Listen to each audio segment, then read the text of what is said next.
Hey everyone, my name is Tracy from First City FPV. I'm homesick, and today we are going to be setting up my brand new Air 75. I have owned the Meteor 75, the Meteor 65, the Air 65. I've owned the Meteor 04 Pro version. This is my very first Air 75. And you might be asking, hey random guy on the internet, why should I care what you think? Well, you might want to care about it because I might have the exact same gear that you do. That's right, namely the Radiomaster Pocket and the Fatshark Echo Goggles. Both are very affordable, good options. I've seen a ton of people recently just getting into the tiny whoop hobby, and a lot of people are buying both these products, the Fatshark Echoes and definitely the Radiomaster Pocket. So we're going to be learning some fun stuff about how to set up a tiny whoop today on the channel, so stay right here.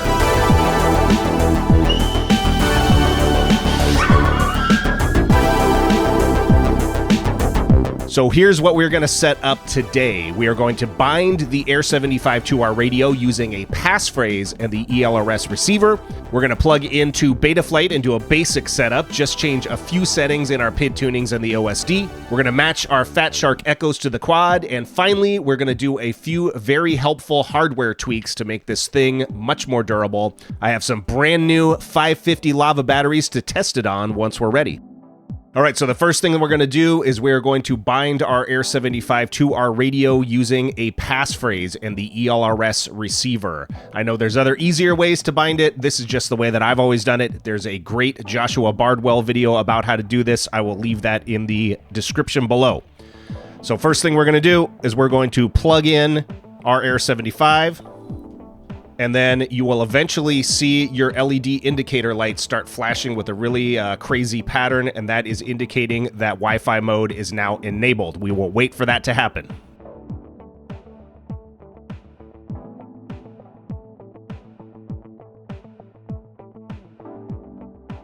Okay, now you can see it is doing the crazy flashing. That means Wi-Fi is now enabled. I'm going to put it over in front of a fan so I don't burn up my flight controller. Now what we got to do is we need to go to our Wi-Fi settings, and we have to find the one labeled ELRS or Express LRS RX right here. Click on that, connect. You might have to put in a password. I have set up many drones on this computer, so I don't think I have to. And then usually it just automatically, goes right to the Express LRS setup page. My code is already in there, 8675309, so if you happen to be flying in Ketchikan, Alaska, and you find me out in the middle of nowhere, you can take over my drone. I already have a bind phrase on my Radiomaster Pocket, but you do the same thing. You go to your ELRS settings, you go to Wi-Fi connectivity, turn on Wi-Fi, you remote into your Pocket, Radiomaster Pocket, just like you did for the quad, and then you change the passphrase so it matches the one on the quad. So we're going to test it now. I'm going to plug in this battery. I just confirmed it is turning on the quad, so the passphrase did work. All right, now the drone is bound. Now we need to connect to Betaflight for the next series of changes we're going to make. We're going to connect using the handy little thing that they send with the quad, which of course I own like 100 of these now because I have broken many Betafpv quads. Now we are going to plug in. See lights flashing. I'm going to put it in front of my fan.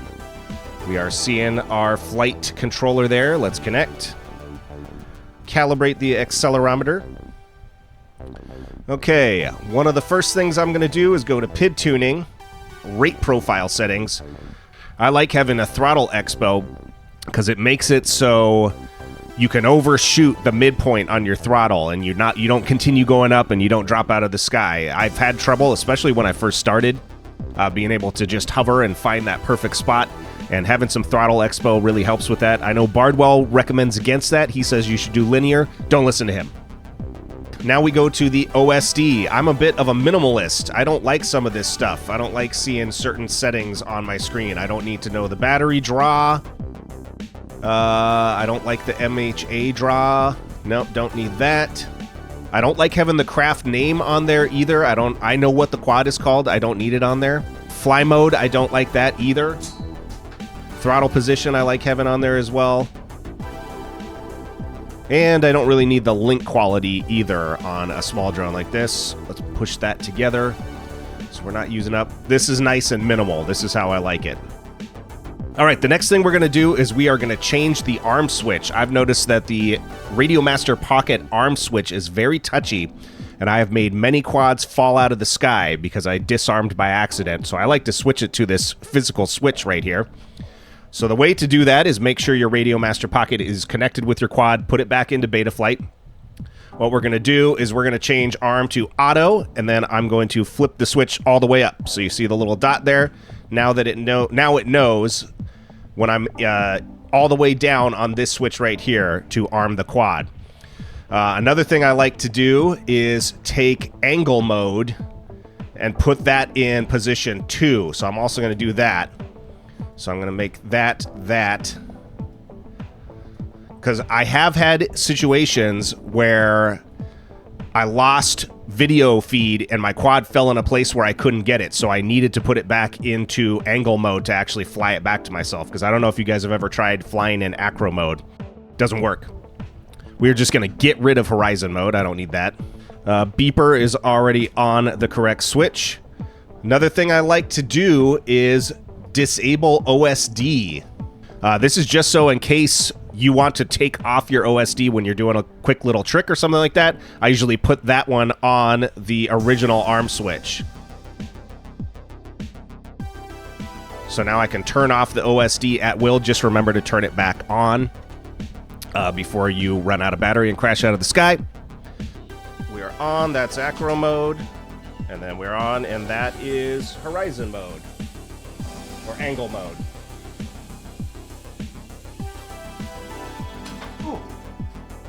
There we go. All right, next thing we're going to do is we are going to match our goggles to the correct channel. We need to go back into beta flight. What we're going to do now is we are going to video transmissions. We are going to change it to race band 8, which it is already on. We're going to change that power to 400. Pit mode, usually I do low power disarm. That just makes it so it doesn't keep continuously doing 400 the entire time, which can burn up your flight controller if it sits for too long. But it looks like we're already in race band 8. I'm going to save that. I'm going to take out my goggles. Let's see. These should already be set to race band 8, and there we go. Perfect picture of the fan. All right, one of the last things we're going to do before we test fly this thing is we're going to put some E6000 over the UFL connector, or else that thing will pop off all over the place.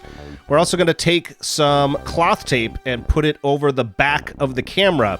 This is because a lot of times when you're flying on a bright sunny day, the light can come in through the back of the camera, and you actually start seeing the camera's like innards appearing in your goggle vision. Totally freaks you out the first time. So first thing we need to do is take this canopy off.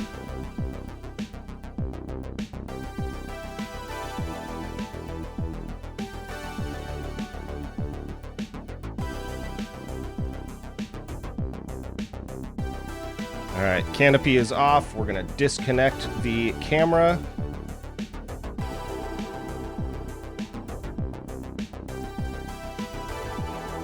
All right, just going to take a small piece of this cloth tape and put it right over the back of this. Cover it up. Cut off the excess on the one side.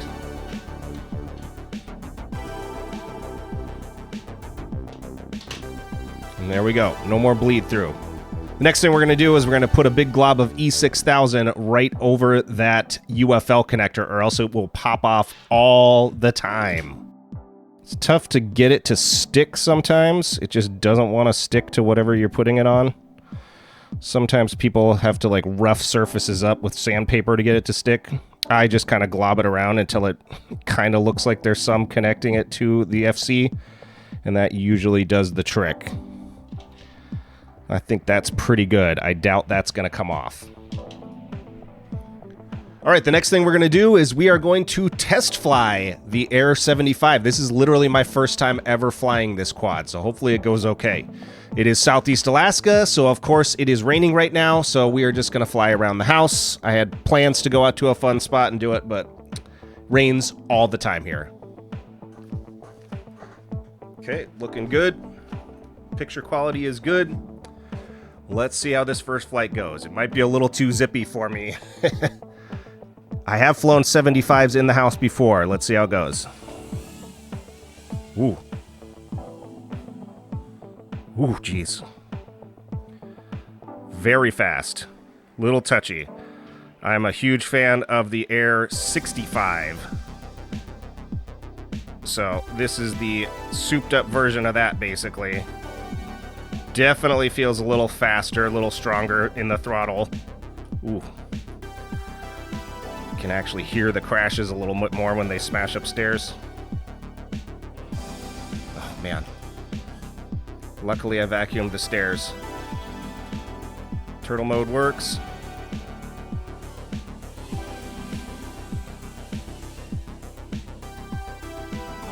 Ooh, jeez.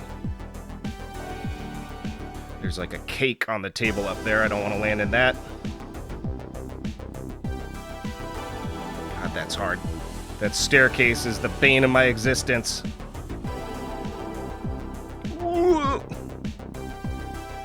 All right, the Air75 working just fine. I had my OSD turned off there. I just turned it back on.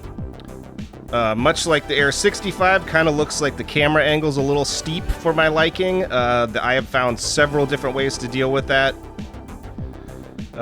What I like to do is just put a really long screw in the back point where it connects to the frame, and that way you can just kind of adjust how high you want the angle. I'll show you guys after I'm done with this, my Air65 with the longer screw in the back.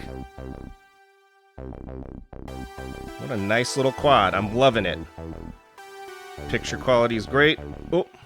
I won't be doing any freestyle tricks in my house. I don't trust myself.